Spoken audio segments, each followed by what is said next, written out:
सरकार क्या श्री करती है? प्रताप सिंह सिंघवी। प्रश्न संख्या 32। माननीय मंत्री जी। माननीय अध्यक्ष महोदय, जी नहीं। विधानसभा क्षेत्र छबड़ा के जनगणना वर्ष 2011 के अनुसार 500 से अधिक आबादी के 4 गांव क्रमशः भटगांव, सिजनिया, जयनगर और नवाबपुरा सड़क सुविधा से वंचित है। ग्राम पंचायतवार विवरण परिशिष्ट ए पर प्रस्तुत है। खंड 2, उक्त गांवों को जोड़ने वाले मार्ग वन क्षेत्र में होने के कारण इन सड़कों को सड़क सुविधा से नहीं जोड़ा जा सका। आप मंत्री जी ये बताने की कृपा करेंगी क्या कि जब फॉरेस्ट में ये चारों गांवों की सड़कें आ रही है तो फिर इनकी वित्तीय और प्रशासनिक स्वीकृति किस आधार पर जारी करी?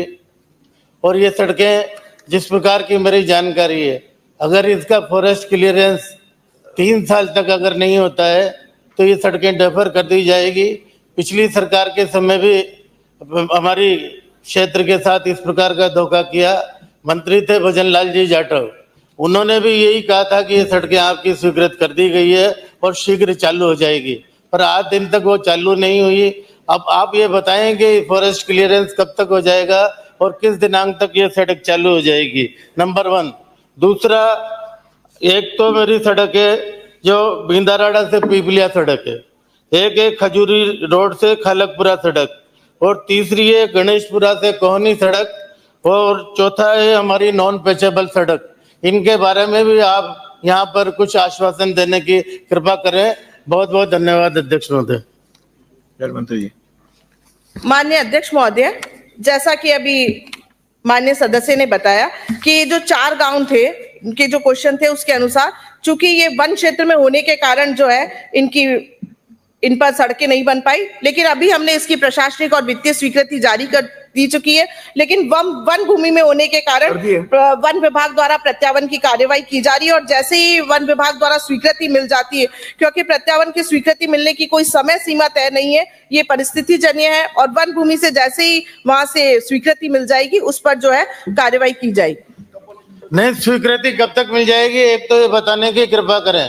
और जहां तक जयनगर का सवाल है, जयनगर सड़क फॉरेस्ट एरिया में नहीं आती है। जो पुराना गांव है वो फॉरेस्ट एरिया में नहीं है। कुछ वहां पर ट्राइबल के लोगों ने जयनगर जो मुख्य गांव है उससे कोई 500-400 मीटर दूर फॉरेस्ट लैंड है, उसमें कुछ मकान उन्होंने बना लिए हैं। तो मेरा आपसे सीधा सीधा सवाल है कि ये जब जयनगर 500 की आबादी होते हुए भी और फॉरेस्ट क्षेत्र में नहीं होने के बावजूद भी अब तक सड़क से नहीं जोड़ने का क्या कारण रहा? सर, सरकार पूरी तरह से प्रतिबद्ध है, और इनके जैसे ही प्रस्ताव हमारे पास आएंगे तो निश्चित रूप से जो है उस पे प्राथमिकता के आधार पर उनको कार्यवाही कर उनको शीघ्र सड़कों से जोड़ने की पूरी कार्यवाही की जाए। ठीक है। श्री रूपेंद्र अब हो गया। माननीय राजस्थान के सभी गांव 500 की आबादी से जुड़ चुके हैं। मेरे क्षेत्र के 4 गांव अब तक सड़कों से नहीं जुड़े हैं। चर्चा का विषय नहीं है। आपके 2 पूरक हो गए, अब आप राजो, आप बात हो गई, आप राजो। प्रश्न संख्या 75। माननीय मंत्री महोदय ओटाराम जी राजो।